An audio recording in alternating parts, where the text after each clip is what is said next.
What is the latest?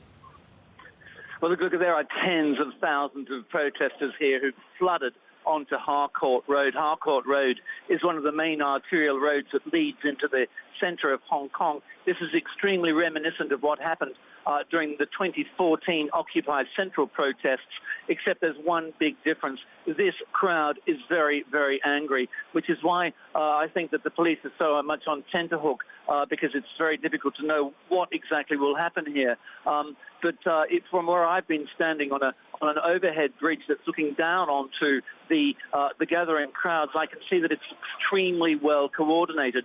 For this telephone conversation, I've actually had to come into a building so that I can actually get a signal, because outside there are so many people using their mobile phones, and we can see that there is a high degree of coordination. There are people who've taken away police barriers, have moved them towards other parts of the occupied spaces so that they can use those barriers to set them up as protection against possible attacks by the police, also to use the barriers as ladders so that they can get beyond obstacles. So that's one of the things I see here, a high degree of coordination, and an extremely ominous-looking crowd too.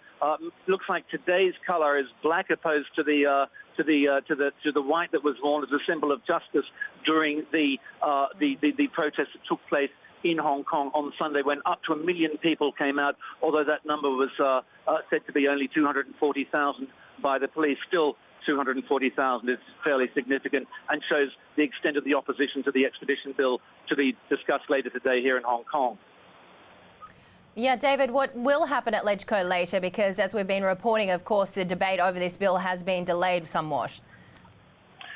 I think that bill has been delayed because it's actually difficult for the people to get into the Legco building in order to discuss it. We don't know when the bill will be discussed. We know that there are going to be 66 hours devoted to the discussion of the bill, and the idea is that there would be a vote next Thursday, not tomorrow, but in a week's time.